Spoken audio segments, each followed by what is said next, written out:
Brian Powell of I Run Far here with Kiril Nikolov after his second place finish at the Rut 28k. Congratulations. Thank you. Is this your first trip to the United States? Yes, first ever. Yeah? Yeah. But you've traveled a bunch running orienteering races. Yeah, my main sport is was orienteering actually, because now I'm focusing more on sky running and trail running races, and it was fun. What is your you were in orienteering, but how long have you been competing in running or endurance sports? It's nearly 20 years now. So I start with athletics when I was like 11, 12 years old, and then switched to orienteering when I was 15.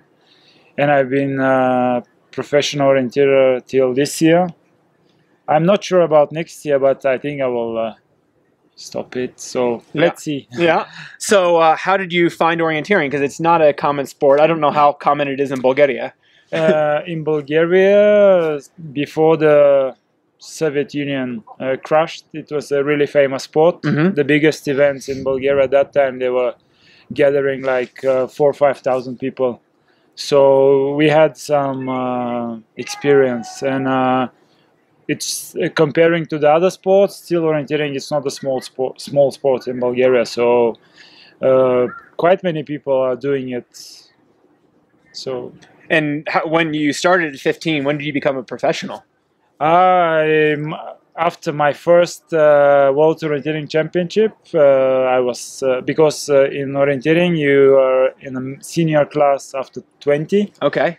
I went to my first walk in Switzerland 2003, and I was quite okay. I was 12th and 15th in two disciplines, and I said, okay, let's become a professional, try to be a professional, and achieve some big goals. So Mm-hmm. this is how I start, and I moved to Scandinavia to live and train there for a Swedish club, and then change it to Norwegian to finish. But yeah, it was a big development for me to do that step. And then what brought you to sort of pure trail running?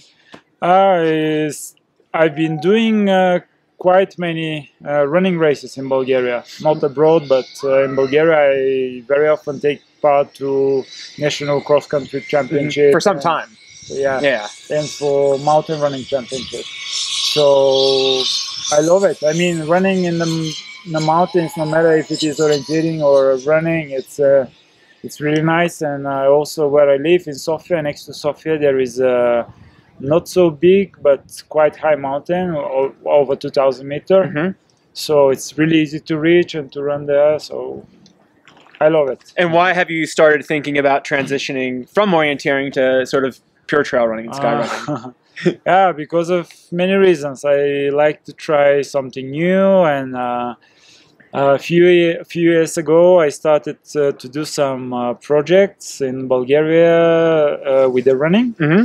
My first project, which made me a bit famous in my country, it was I was doing the 5 highest peaks of the 5 highest mountains in Bulgaria. Mm-hmm. For less than 24 hours with a moving between the peaks with a car. Okay. Yeah, and then after that, the results was quite surprising. I mean, we get so much attention on media coverage and so on. And then I decided there is a legendary route in Bulgaria, which is 600k, Mm-hmm. crossing the whole country, and it's staying on the top of the mountain. Okay. Because it's a mountain separating the country. And it was a record of 5 days and 14 hours, which was over 30 years old. Mm-hmm. And I tried to set a new record that the 2014 it was, but I didn't manage. I got an injury quite early on the second day.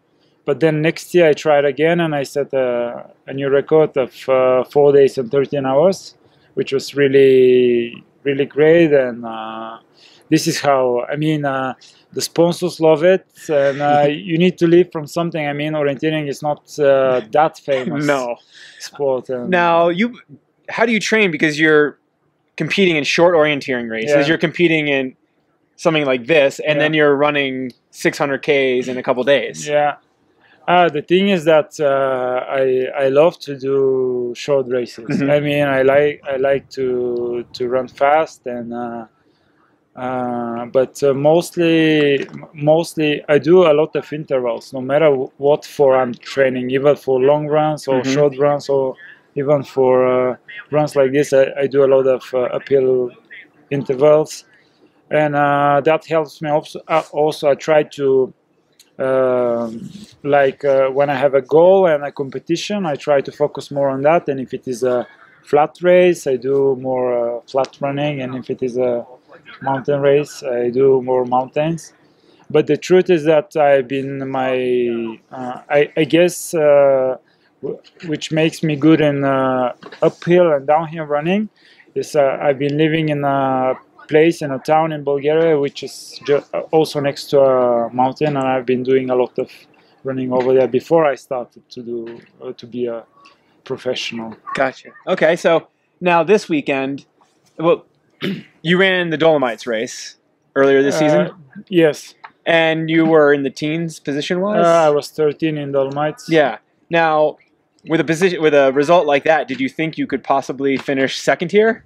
The thing is, I was doing the Dolomites a few years ago, and the results was better. But this year in the spring, in the early season, I got a lot of issues. I was sick and small injuries also. And in Dolomites, I was not in my top shape. Yeah. And then 2 weeks after Dolomites, it was also skyrunning in Andorra. Mm-hmm. I was 8. Como Pedrosa. Yeah, Como Pedrosa. I was 8 over there. So the shape was improving, and I was not sure what to expect of this race. Yeah.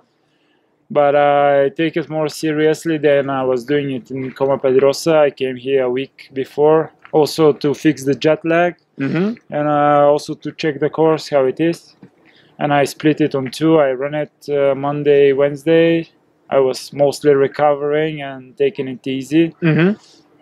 So I knew the course very well, which helps me to make my strategy. And what was that strategy?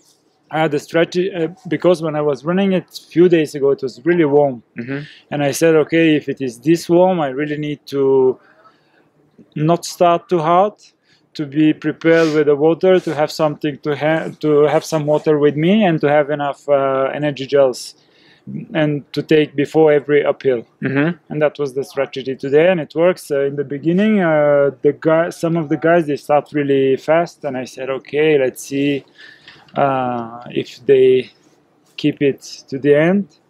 But I know that if you don't know the course too well, after the first up and downhill, Mm-hmm. then you're dead. I mean, if you do it too quickly, Mm-hmm. and if you don't save some energy for the end.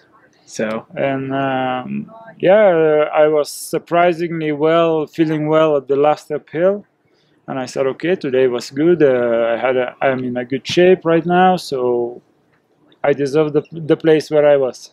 Well, you had a great round out there. Do you have any more races this season? Are you going to run Limone? Yeah, I'm going for Limone, and I also tried to do. You need for sky running, you need 4 races Mm-hmm. to do overall ranking, and that will be my 4th. So I will do that one as well. Well, congratulations on your good run here, and good luck. Thank you. Thank you.